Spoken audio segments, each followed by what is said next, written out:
just because it was I had the same question. And I'm not satisfied with the answer.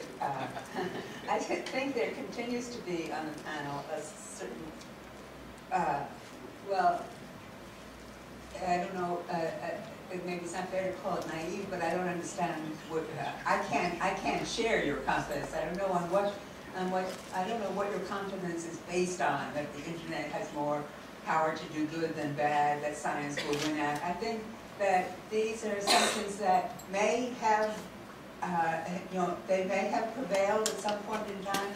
I don't think there's any reason to suppose they're going to prevail today.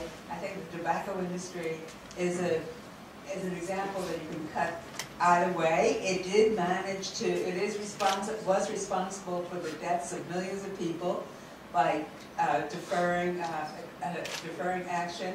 And that, I have actually, I did an informal poll as to whether people think that the tobacco industry, if they could imagine a scenario in which they could have won. And everyone says no, and the reason they give is because the kinds of evidence that were available to ordinary people. Their friends and neighbors were dying of lung cancer. That may be true. If that's true, it doesn't apply to something like climate change. Climate change is a situation which is using exactly, as you're quite right, exactly the same strategies. There isn't the kind of immediate evidence that will convince you in terms of unit, and it's easy to imagine the loonies winning on this one. So can I offer an alternative? Because I actually kind of think the blogosphere might be bullshit in all of this.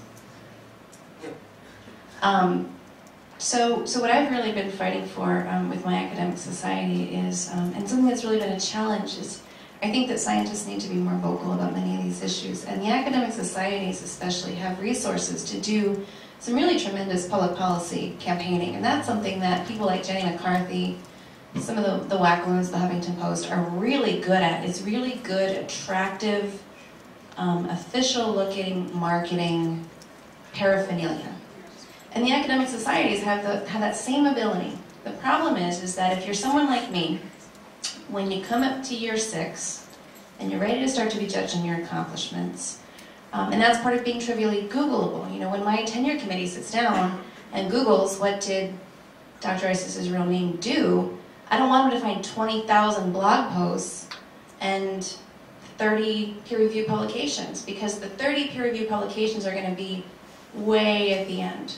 And so I think that what we need to work on in academia is creating a reward system by which, and ultimately the reward is more academic funding and whatnot, but getting the fear out of academics to engage with their societies, and then letting societies take advantage of their real broad ability to do really effective marketing campaign. My academic society is a beautiful podcast, a really professionally done podcast.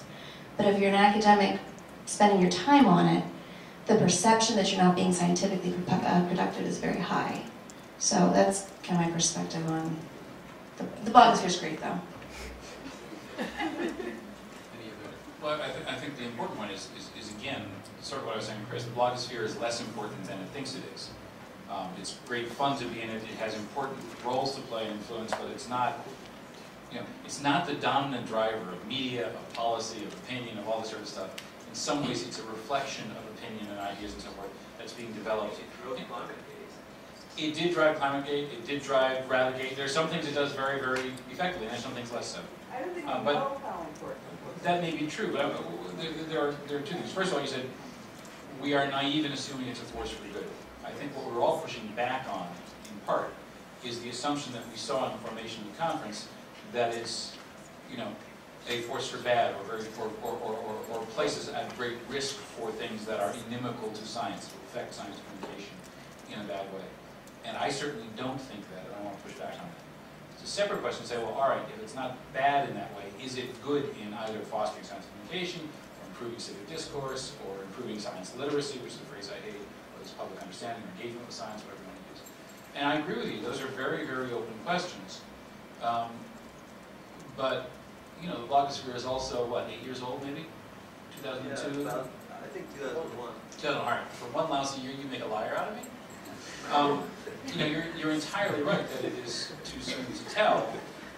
But it's certainly a tool that has many things you can point to that would be useful to goals like improving science engagement or communicating the ways scientists live or communicating the reality of life inside the academy or what, all of the different things that people here say they do. The other thing, just before, because I know there's been both questions, but the other thing I want to challenge is this idea of science literacy in terms of what our goals should be. Amen. For me, I think it's important to have a public with a basic level of science knowledge. To me, it's more important that they want to give me money and that they value the work that I'm doing and that they appreciate the work that I'm doing and that they see the impact of the work that I'm doing. I think from a public affairs standpoint, that's where we're failing, is in communicating the real importance of me studying a particular molecular mechanism in the heart to the public understanding why they should be giving me money to do it.